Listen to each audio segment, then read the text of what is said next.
నమస్తే welcome to Andhraprabha. YCP అధికార ప్రతినిధి నాగార్జున యాదవ్ ని తెలంగాణ పోలీసులు అరెస్టు చేశారు. సీఎం రేవంత్ రెడ్డి గారి పైన కొన్ని అనుచిత వ్యాఖ్యలు చేశాడు అని చెప్పేసి అతన్ని అరెస్టు చేయడం జరిగింది. అతన్ని అదుపులోకి తీసుకోవడం జరిగింది గుంటూరులో. అయితే అతను వాళ్ళ కుటుంబ సభ్యులు కూడా ఏమని చెప్తున్నారంటే మాకు ఎలాంటి నోటీసులు ఇవ్వలేదు, ఇది కావాలని అరెస్ట్ చేశారు, కక్షపూరితంగానే అరెస్ట్ చేశారని చెప్పేసి వాళ్ళు కొన్ని వ్యాఖ్యలు అయితే చేయడం జరుగుతూ ఉంది. రీసెంట్‌గా ఒక టీవీ ఛానల్‌లో అతను సీఎం రేవంత్ రెడ్డి గారి పైన కొన్ని వ్యాఖ్యలైతే చేయడం జరిగింది. కొన్ని కామెంట్స్ చేయడం జరిగింది. జొమాటో డెలివరీ బాయ్ అతని గురించి నేను మాట్లాడడమే తక్కువ అంటూ కొన్ని అనుచిత వ్యాఖ్యలు, అసభ్యంగా కొన్ని మాటలైతే మాట్లాడడం జరిగింది. ప్రముఖ ఛానల్‌లో అలా మాట్లాడారని చెప్పేసి అతన్ని అదుపులోకి తీసుకున్నారు. మనం రీసెంట్‌గా చూసాము ఆంధ్రాలో గూడా ప్రశ్నారావణ్ అనే వ్యక్తిని ఏ విధంగా అరెస్టు చేశారు? ఎందుకు అరెస్టు చేశారని చెప్పేసి గూడా అనుచిత వ్యాఖ్యలు చేశాడని చెప్పేసి పవన్ కళ్యాణ్ మీద ఇటు పక్కన కొన్ని హిందూ దేవుళ్ళ పైన అనుచిత వ్యాఖ్యలు చేశాడని చెప్పేసి అతన్ని కూడా అదుపులోకి తీసుకోవడం జరిగింది. అదే విధంగా రీసెంట్‌గా ఒక అతను జర్నలిస్ట్ కూడా అనుచిత వ్యాఖ్యలు చేశాడని చెప్పేసి కూడా అతన్ని కూడా అదుపులోకి తీసుకోవడం జరిగింది. ఇదే క్రమంలో ఇప్పుడు నాగార్జున యాదవ్‌ని కూడా అతన్ని అదుపులోకి తీసుకోవడం జరిగింది. అతను సీఎం రేవంత్ రెడ్డి మీద అనుచిత వ్యాఖ్యలు చేశాడని చెప్పేసి. ఇంతకు మరి ఏమని అనుచిత వ్యాఖ్యలు చేశాడు? ఏ విధంగా కామెంట్ చేశాడు? అనేది ఒక్కసారి వింటే గనక ఇంకొకటి జొమాటో స్విగ్గీ డెలివరీ బాయ్ గురించి మాట్లాడుతున్నారు. ఆ డెలివరీ బాయ్ గురించి అంత తక్కువ మాట్లాడితే అంత మంచిది. ముఖ్యమంత్రి పదవి కాదు కదా, ఎమ్మెల్యే పదవి కూడా జొమాటో డెలివరీ బాయ్ అర్హుడు. సో ఏమని మాట్లాడుతున్నారు? వాడు వీడు అని ఆ రకంగా ఒక ముఖ్యమంత్రిని పట్టుకొని, ఒక తెలంగాణ సీఎంని పెట్టుకొని వాడు వీడు అంటూ అంటే మాట్లాడడానికి కూడా ఒక హద్దు అనేది ఉంటుంది. ఆ హద్దు మీరి ఏ విధంగా మాట్లాడుతున్నారు?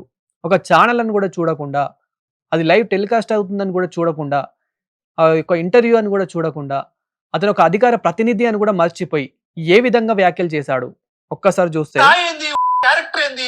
సో ఆ స్థాయి ఏంది, క్యారెక్టర్ ఏంది, ఆ రకంగా అతను కామెంట్స్ చేయడం జరుగుతుంది. ఒక డెలివరీ బాయ్ అని చెప్పేసి. సో దీనిపైన ఇలా అనుచిత వ్యాఖ్యలు చేశాడని చెప్పేసి ఇప్పుడు అతన్ని అదుపులోకి తీసుకోవడం జరిగింది. జీవో చదవడం వచ్చా? ఆ జొమాటో బాయ్ కి జీవో చదవడం వచ్చా? జీవో ఎంఎస్ మిస్లీనియస్ అంటే ఏందో తెలుసా? ఆ జొమాటో బాయ్ కి జీవో రొటీన్ అనే తెలుసా?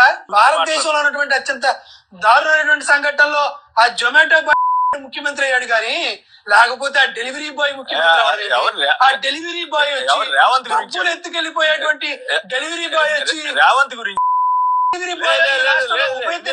సో ఇక్కడ అడుగుతున్నారు, ఒక జర్నలిస్ట్ ఏమని అడుగుతున్నారంటే మీరు మాట్లాడింది కంపల్సరీ రేవంత్ రెడ్డి గురించేనా, సీఎం రేవంత్ రెడ్డి గురించేనా అని చెప్పేసి అడుగుతున్నాడు.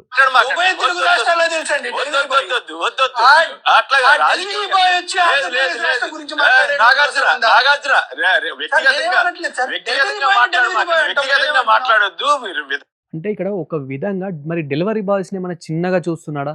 డెలివరీ బాయ్స్ వాళ్ళు మనుషులు కాదా? డెలివరీ బాయ్స్ వాళ్ళు పని చేసుకోవట్లేదా?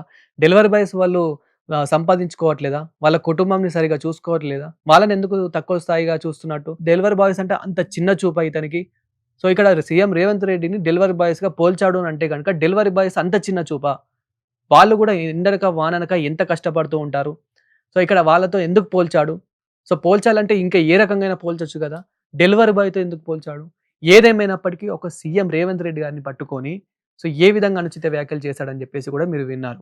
అంటే గతంలో గూడా జనసేన నేతల మీద గానివ్వండి, అదేవిధంగా కూటమి ప్రభుత్వం మీద గానివ్వండి, ఇటు పక్కన టీడీపీ నేతల మీద గానివ్వండి, వాళ్ళ కార్యకర్తల మీద గానివ్వండి, ఏ విధంగా అనుచిత వ్యాఖ్యలు చేశాడని చెప్పేసి కూడా గతంలో కూడా మనం చూసాము. ఇప్పుడు అదే విధంగా తెలంగాణ సీఎం అయిన రేవంత్ రెడ్డి గారి పైన కూడా ఏ విధంగా అనుచిత వ్యాఖ్యలు చేశాడు?